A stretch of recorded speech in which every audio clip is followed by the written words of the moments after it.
Assalamualaikum warahmatullahi wabarakatuh. Yang saya hormati kepada dosen pengampu mata kuliah Public Speaking, Ibu Dr. Hajah Diah Fatma Syoraida, MSI. Yang saya sayangi dan saya banggakan kepada seluruh rekan-rekan yang telah hadir di sini. Pertama-tama, marilah kita panjatkan puji syukur kehadirat Allah Subhanahu wa Ta'ala yang mana telah memberikan nikmat dan hidayahnya kepada kita semua sehingga kita semua bisa berkumpul di sini dalam keadaan sehat walafiat. Pada kesempatan ini, izinkan saya di sini untuk menyampaikan pidato mengenai lemahnya pemahaman kesetaraan gender yang masih terjadi di lingkungan sekitar kita. Ketidaksetaraan ini terjadi di berbagai lingkup kehidupan, di bidang pendidikan, sosial, maupun ekonomi. Padahal perlu kita ketahui bahwa salah satu hak asasi kita sebagai manusia adalah mendapat kesetaraan. Hak untuk hidup secara terhormat, bebas dari rasa ketakutan, dan bebas menentukan pilihan tidak hanya diperuntukkan bagi para laki-laki. Perempuan pun memiliki hak yang sama. Sosok perempuan yang berprestasi dan bisa menyeimbangkan antara pendidikan dan karir menjadi sangat langka ditemukan. Perempuan ini seringkali takut untuk berkarir karena tuntutan perannya sebagai ibu rumah tangga. Padahal sebenarnya setiap warga negara Indonesia ini dilindungi tanpa membeda-bedakan suku, agama, ras, dan jenis kelamin. Hal ini tertuang di dalam Undang-Undang Dasar Pasal 28 Ayat 1 yang menyatakan bahwa setiap orang berhak bebas dari perlakuan yang bersifat diskriminatif atas dasar apapun dan berhak mendapatkan perlindungan terhadap perlakuan yang bersifat diskriminatif itu. Namun, pada kenyataannya, membeda-bedakan seseorang berdasarkan jenis kelamin masih kerap terjadi.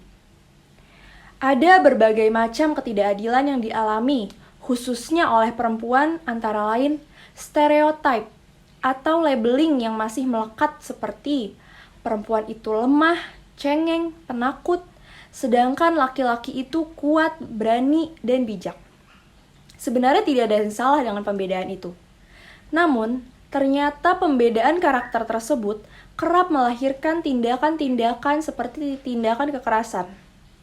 Dengan anggapan bahwa perempuan itu lemah, itu tuh diartikan bahwa perempuan dapat diperlakukan secara semena-mena.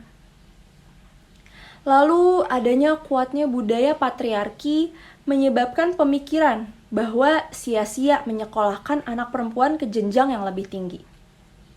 Banyak juga yang mengatakan bahwa setinggi-tinggi perempuan bersekolah, akhirnya masuk dapur juga. Kerap ditemukan seorang anak perempuan memiliki pendidikan yang lebih rendah dibandingkan laki-laki.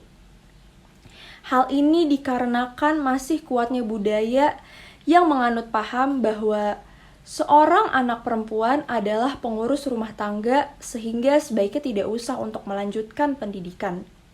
Lalu ada juga yang berkata bahwa jika perempuan telah menikah dan punya anak, maka pendidikan itu tidak penting baginya.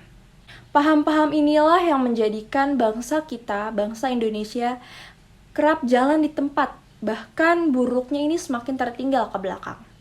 Di bidang ekonomi, juga kerap terjadi marginalisasi atau terpinggirkannya kaum perempuan yang dimana perempuan ini dianggap bukan seorang tulang punggung keluarga, sehingga ketika mereka bekerja, mereka kerap mendapatkan pendapatan yang lebih rendah dibandingkan laki-laki. Educational gender gap ini tidak bisa dibiarkan. Dan kita harus melakukan perubahan agar bangsa ini tidak semakin tertinggal. Perlu adanya kebijakan yang tegas, terutama dari pemerintah dan dukungan masyarakat setempat untuk menyelamatkan bangsa ini dari keterpurukan. Untuk mengatasi adanya ketidaksetaraan gender saat ini, perlu dilakukan pemahaman sejak dini bagi anak mulai di lingkungan rumah tangga. Hendaknya para orang tua mempunyai pikiran serta mengubah pola pikir terhadap kesetaraan gender. Memberikan kesempatan yang sama antara anak laki-laki dan perempuan.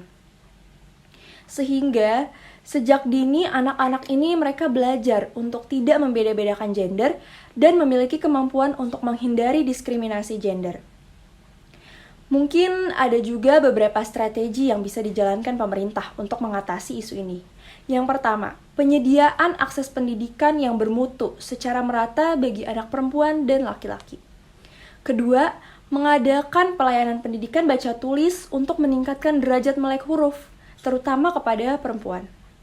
Dan yang ketiga, memberikan informasi dan edukasi dalam rangka meningkatkan pendidikan berwawasan gender. Strategi yang sudah saya paparkan di atas diharapkan mampu untuk mengubah pemikiran dan membuat masyarakat lebih legowo dan menerima bahwa kita tidak berhak untuk membeda-bedakan antara laki-laki dan perempuan. Sekian pidato yang bisa saya sampaikan kali ini. Mohon maaf jika ada kekurangan ataupun kesalahan dalam penyampaian. Terima kasih banyak atas segala perhatiannya. Wassalamualaikum warahmatullahi wabarakatuh.